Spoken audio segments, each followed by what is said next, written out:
Hey there, I'm Joey from EDH Rec, and today I want to try something a little weird. I want to rank all of my commander decks, but I don't want to rank them in terms of which ones are my favorites. I want to rank them in terms of how often I actually play them, and I'd like to explore the difference between those two things. If there are certain decks that I love to death, but I don't play that often, or vice versa, and see what we can learn from that type of comparison. Now, I've got 16 of these decks to go through, so I'd like to have a little fun with the structure here. Rather than go from first to last or last to first, I actually want to start in the middle and work my way alternatingly out to the extremes from there. Basically, it'll be two different top 8s. The 8 decks that I play the least often, leading to the deck that I basically almost never ever play, and the 8 decks that I play the most often, leading up to the number 1 deck that I always try to play as much as possible. Let's get to it. It's fitting that the first deck to place is my boy, my Dark Prince, Syr Konrad the Grim. Konrad is so silly powerful. Morality shift my graveyard and library to clock the table for like 30 damage, use Tortured Existence to hurt my opponents on the way into the graveyard and on the way out of it. Mesmeric Orb already annoys people, but it's even worse when it also causes damage to them. Mind cranking people so many times that it's just silly. Genuinely, one of the MVPs of this deck is Wake the Dead, summoning a huge graveyard for a brief but very painful visit. And of course, Konrad is just absurd with a tombstone stairwell, making and killing zombies every single turn. I tinker with this deck a lot. Like, a lot. I've recently changed it up a bit to have more mana acceleration, but truthfully, this deck never stays in the same configuration for very long. There are just so many cards in my maybe board, and I want to try them all out, but it takes a lot of time to give each of those options their due. Konrad generates a lot of enemy attention, and there tends to be a target locked on him and his stuff right off the bat. I mean, he basically deals AoE damage, which means he annoys everyone at the table, and his damage output can be pretty severe from out of nowhere, so people don't really give him the benefit of the doubt, you know? It's tempting to lean fully into that reputation and optimize the deck list to a T, but I can't stop trying out new things with this guy. Still, I don't bring this deck out for a simple sociable game. I really only bring Konrad out when everyone wants a sweaty game where we're all coming in with big haymakers. He's one of my favorites, but rarely my first choice, so that lands him solidly in the middle of the list. So that was the first commander in the bottom 8, but let's alternate real quick to the commanders in the top 8. Also squarely in the middle of the list is Yennett, Cryptic Sovereign. This deck is just loaded up with tons of odd mana cards I love that could be fun to rip off the top of the library. And I specifically try to use the top of the deck as a way to damage life totals with stuff like Baneful Omen or Keen Duelist. And because I'm cheesy, I call this deck my Odd-Issy. One of my favorite things to do in Magic is to cheat around huge mana costs, and Yennett is just perfect for that. I originally built this deck with tons of tutors, and in the first versions of the deck, the odd mana cards that I wanted to cheat into play were things like Expropriate and Void Winnower. But when the deck was optimized like that, I almost never played it. It was too serious, is I guess how I would say it. So I scaled it back, removing not only the tutors, but also a lot of the biggest baddies too. And honestly, it's so much more enjoyable now. Rather than carefully and precisely tutoring huge, ridiculous stuff to the top of the library, I get to embrace the game of chance a little more. Instead of a select few game-ending powerhouses, I've stuffed the deck with just a bunch of fun 5, 7, and 9 drops, so it's more about accuracy by volume rather than accuracy by precision. Yennett also tends to live longer now when people know I'm not trying to thunder out Eldrazi and Expropriates as fast as possible, and the wild swings of who knows what she'll get are fun for the whole table. I still have to be in a chancy mood to grab this one for game night. So funny as it is, Yennett wound up at an even number placement instead of an odd one at spot number 8. Up next is one of my many partner decks. Number 10 on the list is my +1/+1 counter pair of Reyhan and Ishai. One collects, the other disperses. This is my Pinata deck. Load things up, and in case of emergency, put a bunch of counters onto something that will make a bazillion tokens or deal tons of damage on the way out. Genuinely, out of all the decks I own, this one is the hardest to tune. Trying to add new cards or reconfigure this list is agony. 4-color decks have so many options available to them, so many demands on their attention, so you have to be very selective about what can make the cut. A strong dedication to theme can really help a 4-color deck express its identity. Fun fact, much like Yennett, this deck has actually moved up the list compared to where it used to be several months ago. I know it's only at spot number 10, but it used to be even lower. In the previous versions of this deck, I had spruced it up with all the fixins, fetch lands, and all that jazz, and in every game I would find myself shuffling so much. I didn't even realize how much all that extra shuffling was subconsciously making me choose the deck less and less on game nights. And when I finally realized it, I decided to trade away those fetches to help me build other decks instead. And to replace them, I swapped in other perfectly good lands. And honestly, having less consistency in the mana base has not even bothered me. Without that subtle mental drag of too much shuffling, now I just get to focus on making huge creatures and turning counters into a huge mess of tokens, defeating enemies by going tall and by going wide. I'm starting to play this deck more than I used to, so it's been creeping up the list, albeit slowly. So for now, it lands at number 10. Okay, alternating back into the top 8, we're at lucky number 7, and this one goes to my oldest living commander deck, the Mimeoplasm. Genuinely, this is my favorite legendary design of all time. Eat 2 things, become a copy of one, but get bigger from the other. I love to make a bunch of goofy but lethal combinations of weird but enormous creatures, taking down my enemies with a single swing. My personal favorite combination is a walking ballista with +1 counters on it equal to the size of a Lord of Extinction.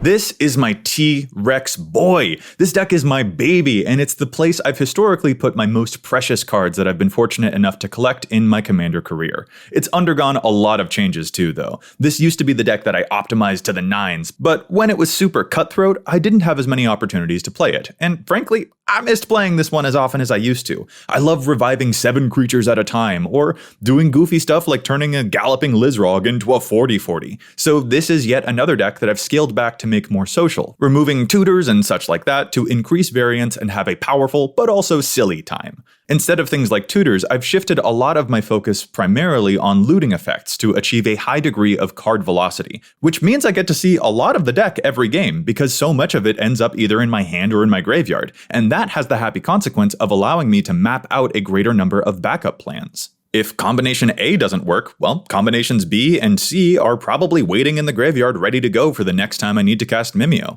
Interestingly, I think the Reyhan Ishai deck has a lot in common with this one, which might be another reason why I play that deck a little less often. Both decks try to make creatures with wild abilities get a ton of +1 counters on them in weird ways. This one just happens to use the graveyard more, which is my favorite thing. Anyway, all that lands my favorite ooze at spot number 7. All right, I am actively sad that this next one is in the bottom half of the list. It's Titania, Protector of Argoth. I've made a whole video about my journey with this deck, link in the description, and it remains one of my favorite decks ever. It packs a huge punch. If you get a Zurin Orb and an Elemental Bond in play, you can draw a ton of cards from all those elemental bodies. And if you use a Splendid Reclamation to get those lands back onto the field, say with a Stoneseater Hierophant in play, you can do it all over again and go up on mana even. And with that much card draw, you might find a Haste Enabler and try to win the game on the spot. As you'll probably see many times in this video, I adore strategies where you have to sacrifice your own stuff for benefits. Titania encourages you to dance on the knife's edge. If you are willing to go all in, then the deck can be extremely consistent and explosive. But you have to be willing to actually go all in. You have to be willing to sacrifice all your lands for the chance to take your enemies down. You have to hope that you draw into one of your land recursion effects, or else hope that your damage output will be enough to defeat your opponents before they find a board wipe, kill all of your elementals, and leave you with no permanence in play at all. Titania is a great deck for taking risks. You cannot be tame with this strategy. It's all or nothing. And interestingly, this is the deck that I update the least often out of all of the commander decks that I own. When new cards come out, this deck doesn't typically find itself in need of brand new toys. I wouldn't say that she's, quote, solved or anything, but I do have my strategy pretty locked in. I'm familiar with this deck's play patterns, and I don't feel the need to change them all that much because I know how streamlined it already is. And also, Titania herself is just one of my favorite art pieces in the entire game's history. Notably though, this deck solitaires a lot, and her raw power potential means she's not usually the first thing that I gravitate towards when I want to have a nice sociable game, so that's why she lands farther down the list. All right, back to the most played. Coming in at number 6 on the list is EDHREC's own Commander Legends preview card, Thalisse, Reverend Medium. This is black, white tokens, plain and simple. This deck uses a bunch of great token makers that Thalisse will double up to produce a truly absurd number of bodies on the battlefield. And once enough creatures have been assembled, a couple well-placed Anthem effects will turn all those creatures into a truly lethal army. I think this is probably my most straightforward deck. Make bodies, pump them up, and swing. The only difficult part is making sure that you actually find the cards you need in the order that you need them. All those token payoffs don't do anything if you don't find your token makers first, you know? This deck really relies upon drawing the right half of the deck in the right order, so to speak.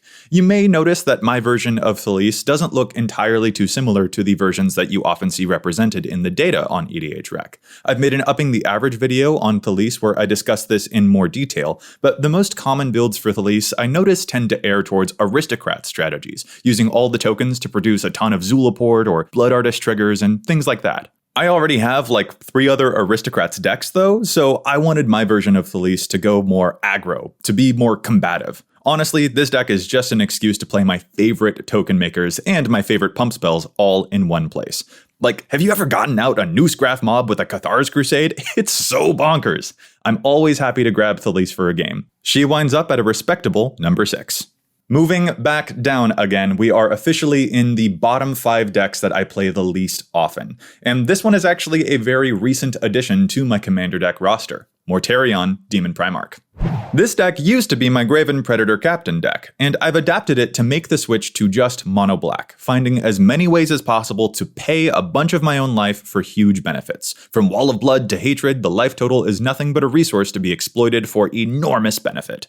Like Titania, this strategy is hugely risky, playing fast and loose with your own life total to try and best your opposition. However, even though the play patterns were so much fun with Graven, he had the unfortunate habit of producing game states that I didn't always love. He was great at KOing one person with commander damage very quickly, but then that usually got all of my stuff killed by the other remaining players. So one person would be stuck sitting out of the game for like 20 minutes while the rest of us finished up. Graven was dead last bottom of the list for years. I just never played him because of that dynamic. So when Mortarion came out this year, yeah, I switched over. He's not nearly as thunderous as the previous deck. He's way slower. His strategy is kind of silly and janky, to be honest, but I still get to enjoy my take risks, pay life, go all in gameplay, and more importantly, I get to enjoy it with more players for a longer amount of time. That has blessedly moved this deck farther up the ladder. I'm much happier playing this strategy now, but it's definitely on the lower power end, so I don't bust it out too often, and that lands it at spot number 12. Okay, I'm excited, because now we're officially into the top 5 decks that I play the most often, and starting us off in that top 5 is a simple Golgari pair that just wants to boop you on the nose. It's Virtus and Gorm. Gorm distracts while Virtus cuts life totals in half. A single poke will just take a player from 40 life to 39, and then they'll lose half their life rounded up and drop to 19. And the whole rest of the deck is devoted to a ton of other life cut in half effects as well, because I think Virtus needs some backup. My particular favorite is, of course, Skullstorm, which ticks up the copies for both of the commanders, so it's a genuine game-ending haymaker. And if you use a Wound Reflection to follow up any of these nasty moves, that's lights out. I often refer to this deck as my Xeno's Paradox list. That is the paradox of continually cutting the distance in half, but never actually reaching the end. Virtus has a very strong and scary looking opening move. As soon as you poke one player and they drop half of their life, the entire table sits up and notices, and Virtus becomes public enemy number 1. And while the Skullstorm and Wound Reflection are fun ways to close things down, to be honest, those win conditions are actually very few and far between, and they cost a lot of mana to deploy too. This is what makes it the Xeno's Paradox. Cutting things in half is fun, but on their own, the commanders themselves are actually like really bad at winning the game. Like, yeah, Virtus's first hit is a life swing of like 20 points, but his subsequent hits are vanishingly small. In all honesty, my mission for this deck is just to try to cut everyone's life in half at least one time. It's just a fun goal. And with such early life swings, this deck often puts a little pressure on the game and speeds people up, forcing people to take meaningful actions more quickly, which produces some fabulously fun game environments that look scary without actually being OP. I love a deck that looks scary but is eminently fair and which causes huge swings, so I bring this deck out to play a whole lot. It gets spot number 5 on my list. Moving down again, this deck also has 2 commanders, and it winds up at spot number 13. It's the commander combination of Eligeth and Esior. I love partner decks, and I love the raw output of Eligeth's draw ability. Ugin's Insight to draw 9 cards, Cryptic Annelid to draw 1, then 2, then 3, Mystic Speculation over and over and over again, and stuff like Psychosis Crawler to make all of this card draw lethal? This deck feels like cheating when you play it.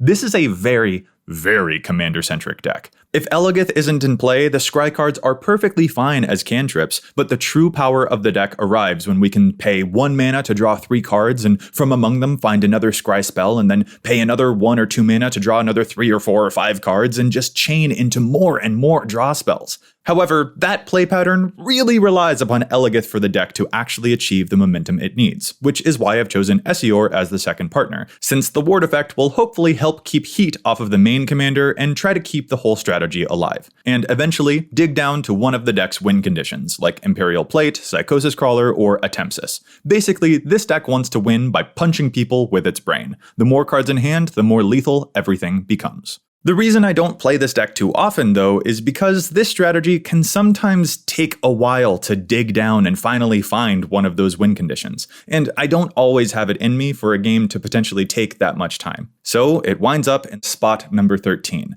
Now we're on to number 4, and I have to ask, are you ready for a goad time? Alright, I'm being silly. Let's be serious here. He's gonna eat your face. It's Karazikar the Eye Tyrant. Here we have a whole goad-tastic deck filled with tons of combat-forcing spells led by a particularly nasty Beholder.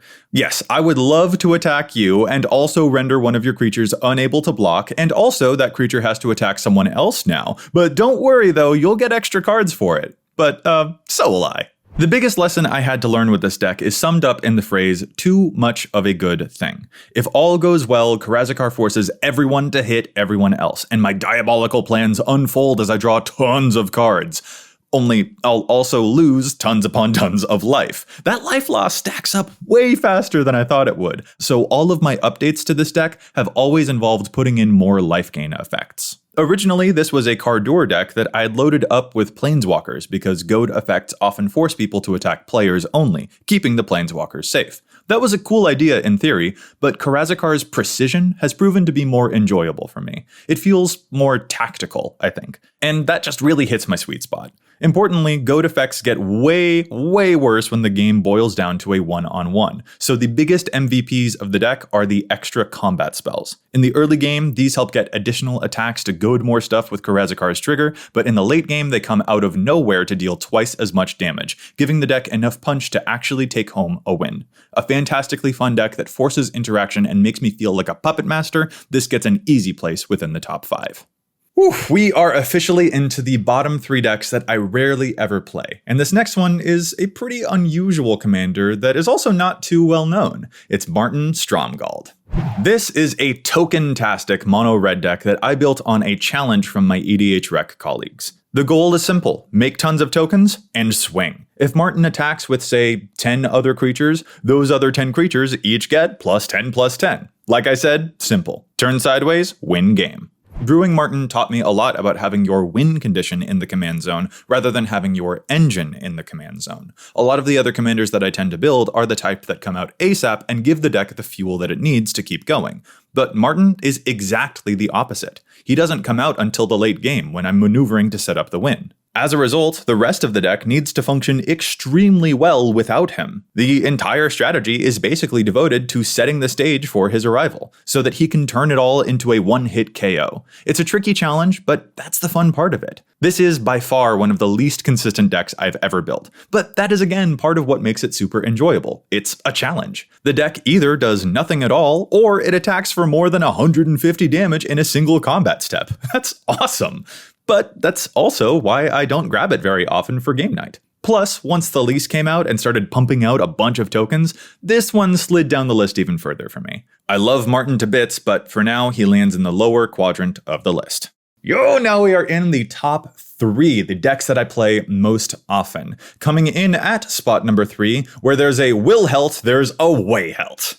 I never thought I'd play a deck dedicated to just one creature type, but Wilhelt captivated me and showed me the zombie-tastic ways. Its card advantage, its token production, and its a sack outlet. I love every single one of those things. My personal MVP shoutout goes to Sakashima's Will, which can turn everything into a copy of one of my creatures. This can either turn every creature into a Lord effect so that the whole army pumps each other up massively, or everything can turn into a Wilhelt. So the legend rule forces a ton of them to die, and then a bunch of Wilhelts have seen a bunch of non-decayed zombies die, producing a frankly disgusting number of decayed tokens with which to bash face. I know Wilhelt is capable of combos and stuff like that, but that's not my jam. I built a zombie deck that I want to play like I'm a zombie. I just want big things go smash. Rar, eat brain, pump up, big good. Actually, one of my favorite things to do in this deck is to leave Wilhelt in the graveyard whenever he dies, because there are so many awesome zombie revival effects that will bring him right back with the whole team. We've mentioned this on the EDHREC podcast a few times too, but one of my other favorite details here is using a mix of regular and snowlands to help with additional names for the land Field of the Dead to produce zombies more reliably. I think this deck also did a good job of teaching me about expendability. The zombie lords that pump up all of the other zombies are in some ways the key cornerstones of the deck, but there are also so many of them that they're not the most important cards of the deck. Wilhelt is happy to eat a whole bunch of those to get more cards into hand. I'm much more careful about preserving any of the zombies that have abilities that are harder to replicate and to replace, such as those that grant flying, or provide removal, or reanimation. Most of all, I love the resiliency of this deck. Any attempt to kill all my creatures will leave behind a bunch of decayed zombos that can dish out an attack to get the last word in, and with some well-timed reanimation, I'll soon return more powerful than you could possibly imagine. An easy number 3 ranking here. I just want to eat your brains. Okay. Oh, all right. We gotta do it. We are into the heavy hitters now. Deck number 2 that I almost never play. This one depresses me a little. These days, it is very rare for me to play my sweet kings, Kynaios and Tiro. Hello, group hug. Hello, tricks that help everyone, but which help me a little bit more. And once I've given you a bunch of delightful goodies, I may turn those very same treats against you. This deck represents some of the biggest level ups in multiplayer Magic I've ever achieved. This deck helped me gain more of a bird's eye view of games and interaction and people's win conditions, because to play this type of strategy well, you need to know what you can actually offer for political deals with other players that they will be enticed by. Plus, this deck relies a lot upon other people's momentum to win the game. It giveth and giveth and giveth, and then it taketh away. As is the case with many group hug strategies though, it needs to control that flow in a calculated way.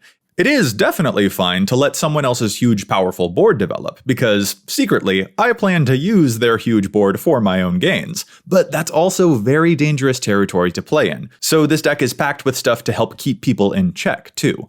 That means the deck takes on a control element, which again can be super fun when I'm in the mood for it. I basically never bring this deck to events because the control elements like that can be pretty slow sometimes. I pull this one out when I want to try to play 4D chess and anticipate the shape that a board state will take 3 turns ahead of time. That's just a lot of mental energy. This deck categorically made me better at Commander, but it is a rarity in my arsenal. Okay, flipping the script to the penultimate deck that I love to play the most, at spot number 2 is my Commander list. In this deck, every single card must say the word Commander on it. I've made a whole video about the adventure of brewing this list, link in the description, and holy crap, it is so much fun to play. Tons of backgrounds to amplify 2 commanders, tons of lieutenants, familiars, and silly spells that turn the mere existence of my commanders into yet another weapon that I can use against my foes. So this started off as a silly theme deck, but when this deck gets to do its thing, it slaps. Doubling the background benefits really adds up. From the will cycle to the free spell cycle to the commander storm cards, there's a lot going on here. The hardest struggle of the deck is, of course, the mana fixing. There are not a lot of color fixers or mana accelerants or even non-basic lands that say the word commander on them. So the options are beyond limited. But that does not stop this deck from being a blast. Again, I have to say, this deck can produce some of the most genuinely bonkers board states by churning out tons of huge tokens from an absolutely enormous pair of commanders. I've tried silly theme decks in the past. For example, I had a Shurikai Reanimator deck for a little while, but eventually I took that one apart because the theme was fun as an idea, but the novelty wore off. That's not the case for this deck. The giddy fun of a commander deck has yet to expire, and this deck keeps getting more fun new toys. This deck has proven to be a fan favorite, and it's one of my personal favorites to play too. And here we are, the deck in dead last place, the deck that I almost never play, the deck that I rarely ever reach for on game night. Tragically, this spot goes to my beautiful angel detective, Feather the Redeemed. Feather is one of the most impressive red-white designs from Wizards of the Coast. I love her to death, I love the character, and I love the synergies here. She can Voltron with repeatable pump, Spellstorm for tons of triggers for fierce damage output, make tons of tokens, or go silly with stuff like Magecraft, and all the while she stays safe with a bevy of protective instants and excellent cantrips. I think the thing that impresses me most about Feather is just how many of the cards she plays that are fairly unique to her. A lot of these cards would be okay to good in other decks, but only this commander turns them into true powerhouses. She's also really easy to build on a budget too, which is excellent, and it's dang hard for an opponent to successfully remove her from the battlefield. When this deck first came out, I adored the crap out of it. Discovering her play patterns was super cool, but it also just happens that now the deck feels very repetitive. When I sit down for a game with Feather, I know exactly what I'm going to get, and I know the game actions that I take on turn 5 will be extremely similar to the game actions that I take on turn 6 and on turn 7 and so on. There's nothing wrong with that. Sometimes that's exactly what I want from a deck.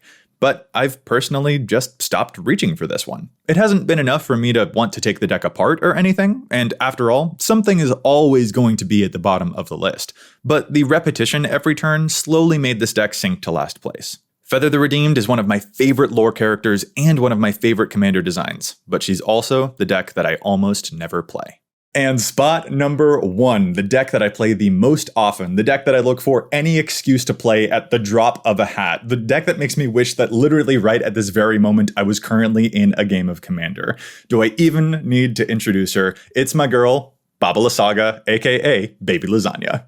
Y'all already know this is my favorite deck I've ever built ever. Again, this deck has a more in-depth video if you'd like to see how my Marin deck transformed into a Baba Lysaga deck, but I'll try to contain my excitement here and simply say that this deck contains all the reasons I love to play Magic in the first place. Sacrifice on cards with multiple types to make Baba's powerful potions and draw so many cards, animate tricky lands so that they're 3 total card types so that just eating 1 card hits Baba's conditions all on its own, and then bring those lands right back into play to eat over and over and over again. This is a sacrifice outlet in the command zone. Every time I play this deck, people are astonished at just how many cards she draws every turn. Where Feather suffered from repetition, Baba is an endless puzzle. What new combination will I sacrifice next? Will it be a land and an artifact creature, or an enchantment and a land creature? Maybe an enchantment creature that I can turn into an artifact as well. Instead of the Hippocratic Oath, it takes the Aristocratic Oath, eating all of my own stuff, but making my enemies pay for it. It's necromancy, it's aristocrats, it cheats stuff into play, it's life drain and +1 counters, it's a wild concoction. And no matter how many times I play it, I just never get sick of her. Plus, it adjusts in power level. It's able to stay in time with optimized decks, and also to hang with a brand new player's brew or with a fresh precon without overpowering anyone. And my favorite thing about the deck is that my opponents are often just as delighted as I am to see how it will unfold. It's a puzzle every single turn, which satisfies my inner Johnny. It does a bunch of big bonkers life swing stuff that makes me giggle because of how cool it is, and that satisfies my inner Timmy. And it's also powerful and draws so many cards, satisfying my inner Spiky player. I just love her to bits. Oh, and for one extra silly detail, here is how I track commander attacks with this deck. Every time I have to recast Baba Lysaga, I use a different version of her, so if I cast her enough, she'll reach her final form. Baby Baba is my #1 deck that I cannot wait to play at all times of the day. So, those are the decks, the final list ranked in order, and I'd like to wrap up with a few observations. First, in creating this list, I had to be honest about which decks were my favorite versus which decks I actually play. If I were to change this list to the order of my favorites, it would look completely different. Lysaga would still be at spot number 1, but Titania and Konrad would be in the top 5 without a doubt. In terms of how much I actually play them, they wound up in the bottom half of the list, but in terms of their deck construction and strategy, they are astounding. They captivate me. Mimeoplasm would also be in my top 5 favorites, but in terms of actual play, it was only in spot number 7. To make this list, I had to be brutally honest with myself, and a lot of the placements surprised me, especially these. The main pattern of this list that emerged over and over and over again was my interest in game variants. Feather is again one of my favorite ever legendary designs, but she landed in last place because of the repetition of her strategy. To an extent, this is also true of decks like Eligeth or Marton Stromgald. It's not even a conscious thing on my end, I don't think, but some of these decks do one thing, and they do it so well. But if their win conditions or play patterns are straightforward and streamlined like that, it subtly affects my instincts when I go to grab a deck off of the shelf for game night. This is especially the case if a deck's win conditions are the same from one game to the next. If a deck does one thing extremely well, that means I have to be in a very specific mood to play it. And I've taken apart some decks this year for exactly that reason. By contrast, a majority of the decks in my top 8 have more varied win condition possibilities and leave room for unpredictability. Yennett moved up the list when I changed the deck to be less tutory and less precise, and I allowed myself to take more chances. Karazikar placed high because I never know exactly what type of game he's going to create. My Commander deck uses so many cards that I rarely see elsewhere that I never know what I'm going to get, and that makes every game feel like a discovery. There's one last thing that I'll mention too.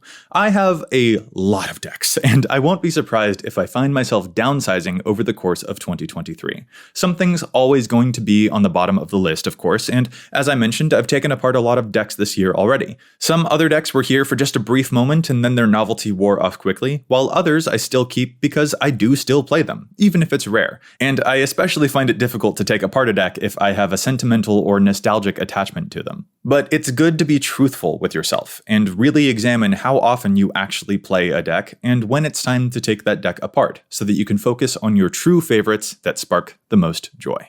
So, those are my rankings. I hope you've enjoyed this tour through my personal deck lists and that this ranking thought experiment has been interesting for you to see and to consider. And I'm really curious whether this is a ranking experiment that you've done with your own lists and what you learned from it. Let me know in the comments below. Thanks so much for watching, and as always, remember to EDH wreck your deck before you wreck your deck.